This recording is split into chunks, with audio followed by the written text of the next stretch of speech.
Hello നമസ്കാരം. Got എന്ന ചിത്രത്തിൻ്റെ OTT അപ്ഡേഷനാണ് ഇന്നൊരു വീഡിയോ ഭാഗത്ത്. വീഡിയോയിലേക്ക് വരുമ്പോൾ വീഡിയോ ലൈക്ക് ചെയ്യുക, ചാനൽ സബ്സ്ക്രൈബ് ചെയ്യാൻ വേണ്ടി ശ്രമിക്കുക. വെങ്കട് പ്രഭുവിൻ്റെ സംവിധാനത്തിൽ ദളപതി വിജയ് നായകനായെത്തിയ വമ്പൻ ചിത്രമായിരുന്നു ഗോട്ട്.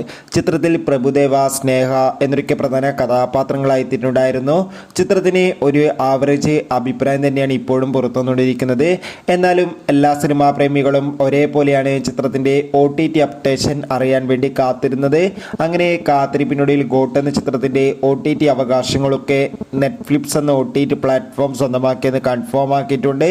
ചിത്രം ഒക്ടോബർ ആദ്യവാരം തന്നെ OTT റിലീസ് ചെയ്യുമെന്നാണ് റിപ്പോർട്ടുകൾ സൂചിപ്പിക്കുന്നത്. കാത്തിരിക്കാം ഗോട്ട് എന്ന ചിത്രത്തിന്റെ കൂടുതൽ അപ്ഡേഷൻ അറിയാൻ വേണ്ടി. ഗോട്ട് എന്ന ചിത്രം കണ്ടവരുടെ അഭിപ്രായം കമന്റ് ചെയ്യുക. ഈ വരുന്ന സെപ്റ്റംബർ മാസം ധാരാളം ചിത്രങ്ങളിൽ അങ്ങോട്ട് OTT റിലീസ് ചെയ്യാൻ പോവുകയാണ്. നമ്മുടെ ചാനൽ ഭാഗം പരിശോധിച്ചാൽ നിങ്ങൾക്ക് ആ വീഡിയോയ്ക്ക് കാണാൻ വേണ്ടി സാധിക്കും. അതൊക്കെ ഒന്ന് കാണുക. Bye bye.